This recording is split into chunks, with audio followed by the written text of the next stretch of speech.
عايزين نضحك لانه كمان عندي خبر الحقيقه عمال اقراه ومستغرب. العمري يطلب تجميد حمدي من رئاسه النادي الاهلي ومديريه الشباب ترفض.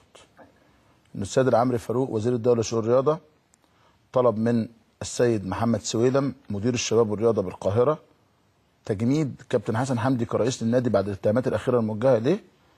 واستند فاروق في خطابه الى الماده 66 التي تنص على تجميد اي مسؤول رياضي في الانديه والاتحادات المختلفه في حال تعرضه للاتهامات لحين انتهاء من التحقيقات في القضيه.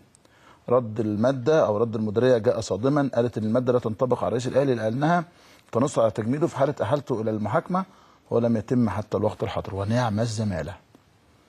الاسبوع اللي فات كانت في الجمعيه العموميه للنادي الاهلي كان بيرقصها كابتن حسن حمدي لوحده. كلهم كانوا مشوا. الراجل فضل قاعد كده صامد قدام الطيار لوحده. والراجل طلب من الجمعيه العموميه للنادي الاهلي تكريم العمري فاروق باعتباره احد اعضاء مجلس اداره النادي الاهلي وتولوا الوزاره. طبعا انا هيطلع لي نفي طبعا على الخبر ده.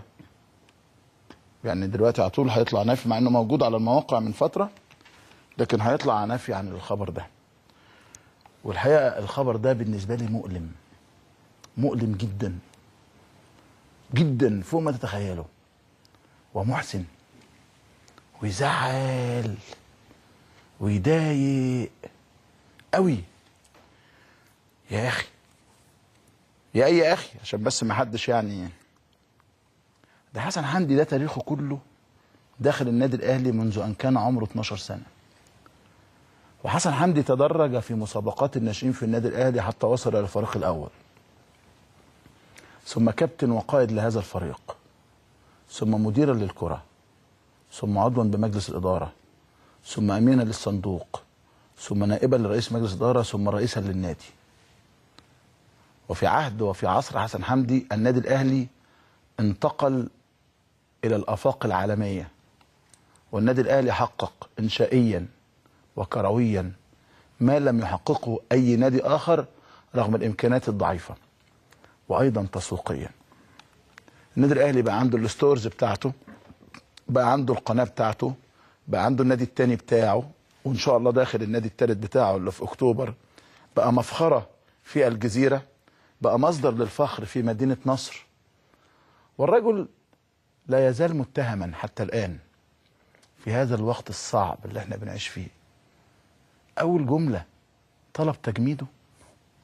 اول كلمه بدل ما تليفون وقلبي معاك يا كابتن حسن وربنا معاك وانا واثق فيك واثق في براءتك واثق في نزاهتك واثق في ذمتك. اول جمله تجميده. اول كلمه تجميده. هل ده مقبول؟ على الهوا هو بوضوح. انا من اكثر من يعشق حسن حمدي بوضوح، ومن اكثر من يحترم حسن حمدي، ومن اكثر الناس علما بانه رجل نظيف اليد بوضوح شديد جدا.